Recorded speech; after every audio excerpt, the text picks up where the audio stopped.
Bonjour et bienvenue sur SpaceX Channel FR. Depuis que l'homme est homme, notre espèce a toujours cherché à assouvir son insatiable curiosité. Dans notre histoire, nous avons cherché à comprendre le monde qui nous entoure.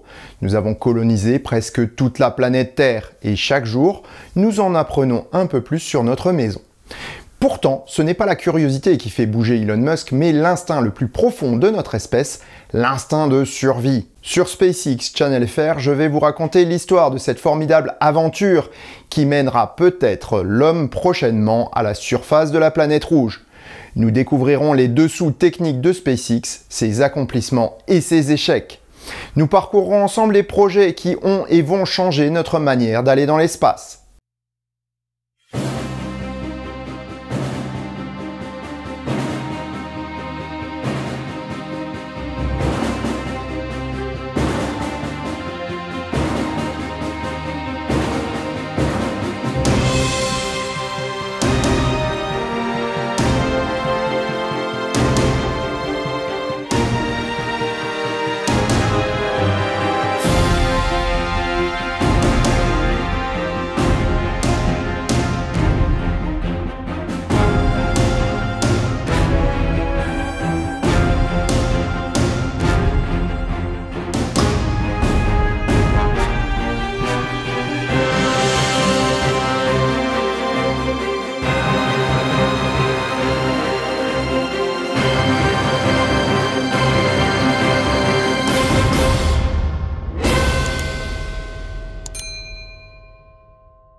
Pour commencer cet épisode, je vais vous raconter une histoire qui n'a rien à voir avec l'espace, mais qui illustre parfaitement le propos du jour.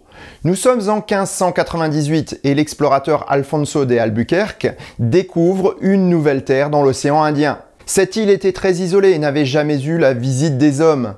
Elle s'appelle aujourd'hui l'île Maurice.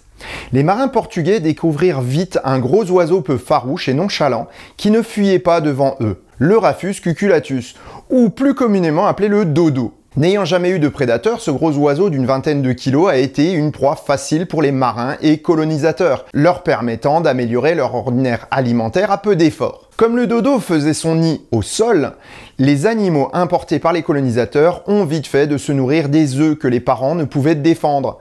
Ainsi, chiens, chats, rats et cochons sauvages apportés volontairement ou non par les hommes décimèrent les couvées et l'espèce déclina. C'est ainsi que le dernier des dodos finit par s'éteindre en 1681, soit moins d'un siècle après avoir rencontré l'être humain.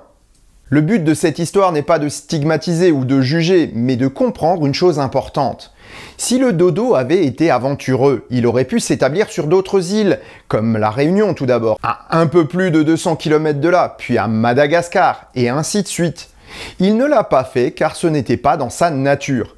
Il a disparu en raison d'un événement unique, la découverte de son île par un prédateur. Gardons cette histoire dans un coin de notre tête et voyons la situation humaine. Contrairement au dodo, nous avons l'instinct de découverte et de conquête. Dans cet esprit, à chaque fois que nous nous installons dans un nouvel endroit, nous augmentons nos chances de survie. Cela n'est certes pas facile de conquérir de nouveaux territoires qui, immanquablement, nous font rencontrer de nouveaux défis. La chaleur ou le froid, de nouvelles espèces animales ou végétales qui nous déciment, de nouvelles maladies, ou toute autre calamité nous oblige à nous dépasser pour survivre et nous rendre plus forts, plus adaptés à la survie. Dans le monde moderne, on pourrait penser que l'être humain est à l'abri de l'extinction car nous sommes présents partout sur Terre. Et pourtant, qu'est-ce que la Terre si ce n'est une île ?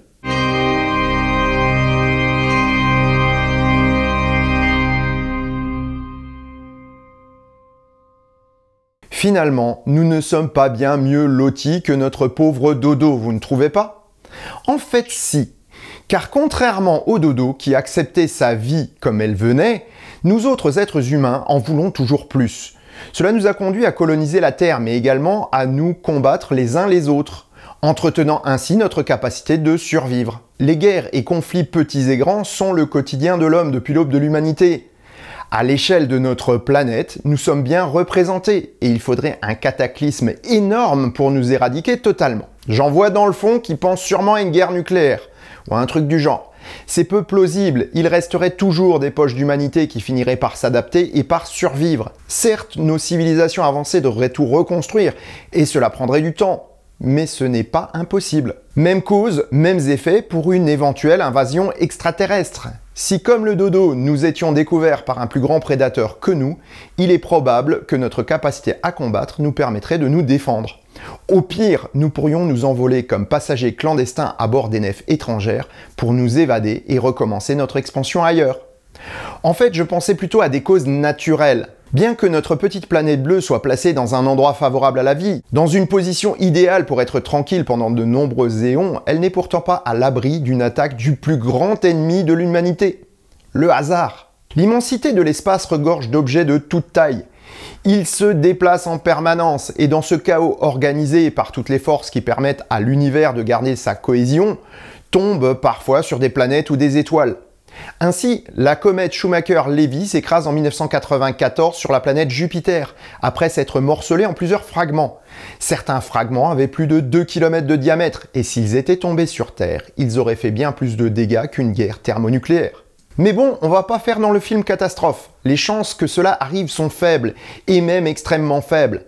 Elles ne sont pourtant pas nulles, et plusieurs agences spatiales ont monté un programme de surveillance des objets géocroiseurs visibles pour prévoir une éventuelle collision, le programme SpaceGuard. SpaceGuard repère, répertorie et analyse les objets géocroiseurs dangereux et calcule leur trajectoire afin de déterminer l'étendue de la menace. La NASA, par contre, s'est donné pour mission d'améliorer nos connaissances de ces menaces potentielles, mais aussi d'agir sur leur trajectoire, si celle-ci présente un danger pour notre planète. Ainsi, la mission DART est prévue pour un lancement en juillet 2021 à bord d'une Falcon 9. Le petit satellite de 500 kg doit impacter l'astéroïde binaire Didymos pour lui donner une pichenette et ainsi modifier sensiblement sa trajectoire. Ce premier test est un premier pas vers une stratégie de sauvegarde de l'humanité, mais ce ne sera pas suffisant. Car en effet, les astéroïdes ne sont pas la seule menace qui pend au-dessus de l'humanité, comme une épée de Damoclès. Les astéroïdes se déplacent à une vitesse qui nous permet de les repérer des mois, voire des années avant qu'ils ne représentent une menace. Ce n'est pas le cas par exemple des sursauts de rayons gamma. Ce phénomène, découvert accidentellement en 1967 par un satellite équipé de détecteurs adaptés, appelé VELA, est selon la théorie la plus plausible actuellement, la résultante de l'effondrement d'une étoile massive. Le rayonnement gamma est l'un des plus énergétiques connus, et si la Terre se trouvait sur la trajectoire d'un tel phénomène, elle pourrait subir un bombardement mortel pour toute forme de vie. Les astrophysiciens ont calculé que si l'un de ces phénomènes intervenait à moins de 6500 années-lumière de nous, cela provoquerait une extinction de masse sur notre planète. Mais bon, 6500 années-lumière à l'échelle de l'univers, c'est juste la banlieue de la Terre. On ne risque donc pas grand-chose, pourrait-on penser. En fait, cela est probablement déjà arrivé il n'y a pas si longtemps que ça, géologiquement parlant, bien entendu. La grande extinction de l'Ordovicien silurien il y a 445 millions d'années pourrait avoir été causée par un tel sursaut. Changeant la composition de l'atmosphère et créant un assombrissement du ciel, combiné à une énorme activité volcanique, ce sont 85% des espèces sur Terre qui ont purement et simplement disparu. Ce sursaut aurait été causé par une supernova. Mais il est très compliqué d'en avoir la preuve car les traces d'un tel événement sont difficiles à retrouver. Bon, ok, c'est aussi une menace possible, mais qui n'est pas très fréquente non plus. Il reste une autre menace connue, et celle-ci par contre est inéluctable et certaine. Notre Soleil a quelques milliards d'années, et comme tout astre, a une vie limitée. Jeune et fougueux, il a permis de créer le système solaire. De nos jours, il produit juste la bonne quantité d'énergie pour entretenir la vie. Mais dans quelques milliards d'années, il mourra en devenant une géante rouge qui avalera tout le système solaire avant de s'éteindre. Toute vie sera alors éradiquée sur Terre. C'est bien loin, me direz-vous, et on a le temps de s'y préparer. Nous, pauvres humains, à la durée de vie ridiculement courte, n'en avons cure.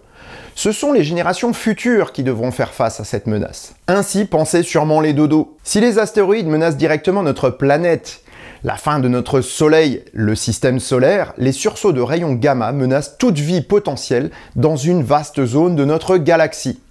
Pour se prémunir de toutes ces menaces et espérer survivre à de tels événements, l'humanité doit trouver sa Réunion ou son Madagascar avant de coloniser un jour la galaxie ou même l'univers tout entier. Ma génération a découvert ces menaces et désormais, l'humanité ne peut plus les ignorer. Pour l'instant, prévoir les sursauts gamma ou échapper à la mort certaine de notre Soleil n'est pas dans nos capacités. Pour cela, il faudrait développer la science et la technique à des niveaux si élevés que nous n'avons quasiment aucune idée de la voie à suivre. Mais alors, que savons-nous faire pour le moment ? Nous sommes allés sur la Lune, mais ce n'était que pour de courtes durées. L'homme est pourtant parvenu à un tel résultat avec des moyens relativement rudimentaires. Si la technologie des moteurs fusées, l'ingénierie de structure et la mathématique des trajectoires étaient bien maîtrisées, de nombreuses fonctions de guidage et support de vie étaient très limitées. Ainsi, les missions lunaires ne dépassaient guère quelques jours.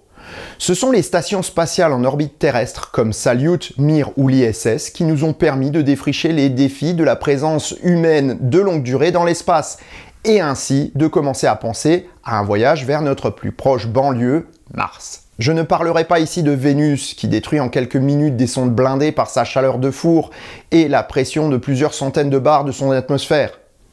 Vénus est à ce jour inatteignable et ne présente aucun intérêt pour la colonisation humaine. Si elle peut sembler proche, la planète Mars présente de nombreux défis, mais aussi une multitude d'opportunités. Premièrement, pour y aller facilement avec nos moyens techniques actuels, la fenêtre de tir ne s'ouvre que tous les 2 ans environ. La trajectoire idéale, appelée orbite de transfert de Hohmann, constitue le rapport vitesse-consommation le plus favorable, avec nos techniques actuelles toujours. Le voyage durerait de 6 à 9 mois en fonction des options choisies et obligerait la mission à rester 8 à 11 mois sur place avant un retour possible selon les mêmes techniques.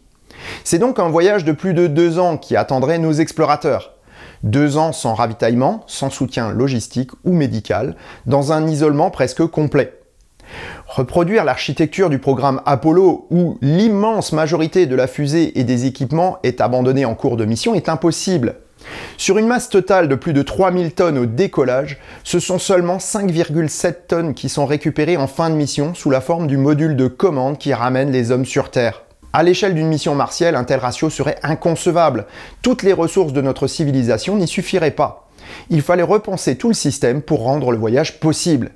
Et c'est là que SpaceX entre en jeu. Rendre le lanceur massivement réutilisable rend le voyage possible. Une première étape a été de récupérer les éléments les plus coûteux et massifs avec la Falcon 9. Le premier étage du booster revient sur Terre pour être reconditionné et réutilisé, tout comme la coiffe. Ce n'est pas encore idéal, mais ça va dans le bon sens. Le second palier pour réussir une telle mission sera de réutiliser rapidement l'ensemble du lanceur et du vaisseau. C'est cela que veut réaliser Elon Musk avec le Starship. Le plan prévoit de lancer plusieurs vaisseaux avec des missions spécifiques. Un pour le transport de l'équipage, un autre pour le ravitaillement et un ou plusieurs vaisseaux de service. Car en dehors des infrastructures techniques, d'autres ressources devront être réutilisées, comme l'air respirable, l'eau et la nourriture. Envoyer des milliers de tonnes de tout ce qui serait nécessaire à l'équipage ne serait pas possible. Il faut donc pouvoir produire et recycler toutes ces ressources en cours de mission. Ainsi, depuis les débuts de l'ISS, le développement de ces techniques a été le fil rouge de la recherche spatiale. Réduire les déchets ultimes, augmenter l'autonomie avec moins de consommation de produits neufs est un des défis les plus importants de cette mission. Ces recherches sont complexes car elles doivent composer également avec la nature humaine et entretenir aussi bien la forme physique que le moral de l'équipage. Autre gros défi, le carburant. Les ergols nécessaires au voyage sont la masse la plus importante d'une mission spatiale. Dans le cas de la Saturn V, ce sont 2800 tonnes d'ergols qui sont embarqués et qui composent la plus grande partie de la masse du lanceur. Si la fusée de Von Braun fonctionnait au kérosène pour son premier étage, les second et troisième brûlaient de l'hydrogène. Pourtant, ce carburant est une catastrophe énergétique si on veut le produire proprement. Le Starship consomme un autre carburant bien plus facile à produire et surtout qui n'encrasse pas les moteurs comme le kérosène, le méthane. Combinés à l'oxygène liquide, ces moteurs sont idéaux pour obtenir le meilleur rapport poids-performance-réutilisation. Autre avantage, on peut produire les ergols directement sur Mars. Ainsi, plus besoin d'emporter le carburant du voyage du retour. Sans cette possibilité, le voyage vers Mars serait resté une éventualité lointaine et bien peu réaliste. Enfin, pour terminer cette vidéo, voyons comment devrait se dérouler la première mission qui permettrait à l'homme de poser le pied sur la planète rouge. Un premier Starship automatisé prendrait le chemin de Mars, avec de quoi produire des ergols à son arrivée. Il serait sur place depuis plusieurs mois au moment du départ de la mission habitée, et aurait commencé à produire les ergols du trajet du retour. Le contrôle de mission serait en contact permanent avec ce vaisseau, et pourrait donc mesurer l'avancée du programme. Le bon fonctionnement de ces opérations donnerait le feu vert à la seconde mission. Le Starship habité serait alors lancé et ravitaillé en orbite terrestre pour s'élancer vers Mars. Il pourrait utiliser l'effet de fronde de la Lune pour réduire le temps de trajet et la consommation de carburant.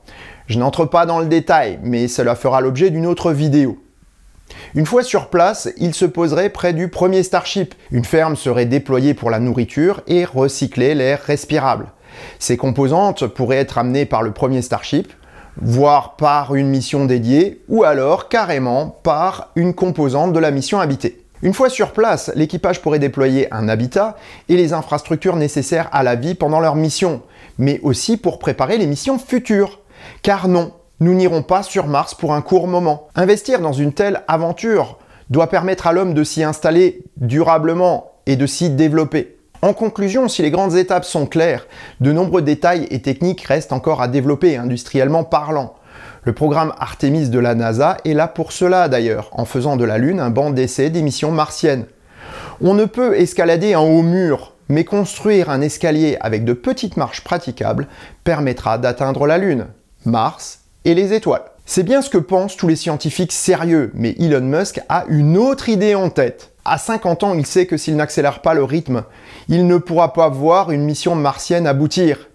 Et s'il veut y participer et vivre lui-même l'aventure, il va devoir être l'inspirateur, l'initiateur et le moteur de la mission. Si la NASA nous avait fait rêver, elle est devenue une institution utile et modératrice. Elle avance à petits pas pour sécuriser chacune des marches, mais ce faisant, elle rend les rêves un peu moins palpitants, un peu moins inspirants. SpaceX a réveillé les rêves de tous les mômes qui se sont vus marcher sur des planètes inconnues, de tous les grands enfants qui ont fait de l'espace une pop culture à part entière.